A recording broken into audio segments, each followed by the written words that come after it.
because I see that there are a number of parents who are waiting. My name is Scott Jenson. I'm from the American Federation for Children, which is the largest school choice group in the nation. I had the honor of serving in the Wisconsin State Legislature for 14 years, including 3 terms as Speaker, and was also Chief of Staff to our governor when the first private school choice program was created 30 years ago. Today, as I sit here, a majority of states in America have adopted bills like the one that's being proposed here. Most states now provide for publicly created private school choice options. I also know from my legislative experience, it's pretty easy for people to get up here in a microphone, toss out a couple of talking points, and leave, but those talking points eventually come up against the facts. And one of the things we heard today was that these bills are unaccountable, or these programs are unaccountable. And the other thing we heard today is that the research doesn't show that they work. I'm just going to actually do something that legislators I know always do, which is actually read the bill. If you take a look at the bill that Senator Koenig has drafted, it's an extraordinarily well drafted bill. If you take a look at this bill, which is just, 13 pages long, I believe? If you look at page 3, line 1, that's where the accountability section starts. It goes through all of page 3, all of page 4, all of page 5, and all of page 6. It has financial accountability, it has administrative accountability, it has health and safety measures in it, it has audits, it has reporting, and it has academic accountability in it.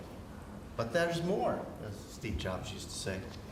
If you go to page 10, there's a whole other section here of accountability. Actually, it begins at the top of page 11. 11, line 1.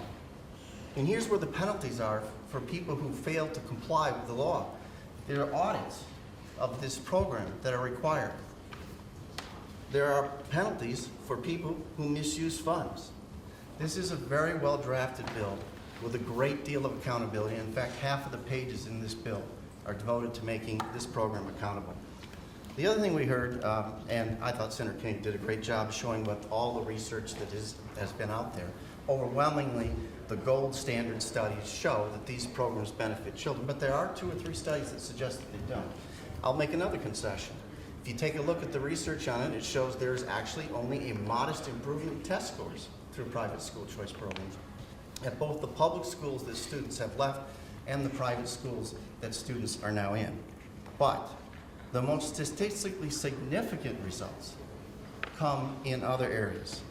Students in these private school choice programs are more likely to graduate from high school, more likely to enroll in college, more likely to persist in college, more likely to graduate from college. They are less likely to be harassed or assaulted.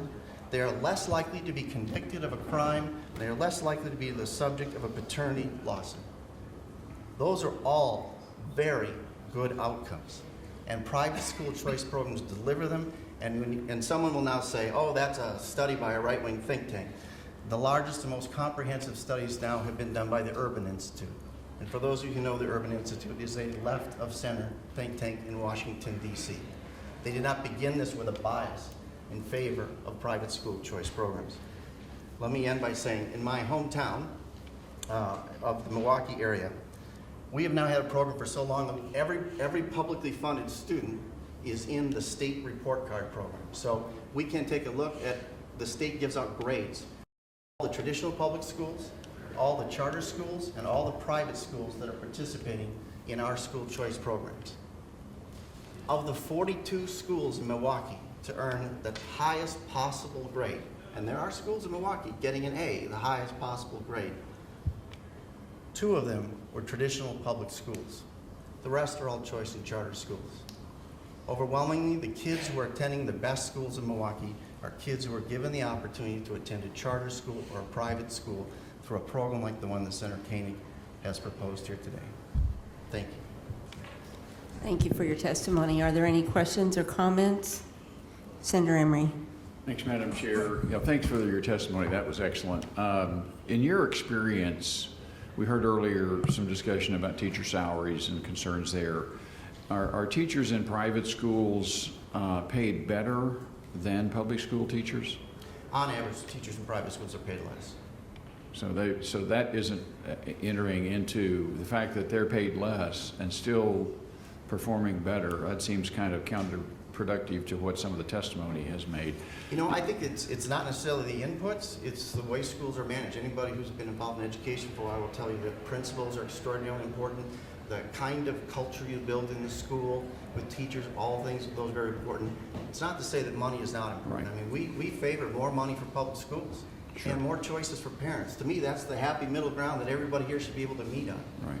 You know, I just wanted to find out whether there was a clear connection between better paid teachers and better education, and apparently there's not. How about charters? Do you know where the relationship of charters is? I really don't know. Because charter schools are public schools. Right. In some cases, they are also unionized. In many cases, they are in the state system as teachers. In many cases, they are in the state pension system. I don't know what the situation is here in Missouri. So they're in the less of a pension system here. Less of a differential. Okay. Thank you. Thank you, Madam Chair. Thank you. Senator Shute? Yes, sorry, just briefly. So, I'm sorry, you're with the American Federation for Children? Correct. Is that based in Wisconsin? Where is that based? No, our organization has two home headquarters. One is in Grand Rapids, Michigan, and the other is in Washington, D.C. Most of the staff is out in the field. Okay, and your mission or your company, your business's model or hope, how do you earn your money? What do you do? We are trying to, we do three things, but we're trying to promote giving parents more options to find the school that's the best fit for their child. Along the way, we are supportive of more money for education, and we also help parents learn what their options are and to sign up for those programs. So in many states, we've helped hundreds of thousands of children sign up for a charter school or for a private school, depending on what the state's program is, or online charter.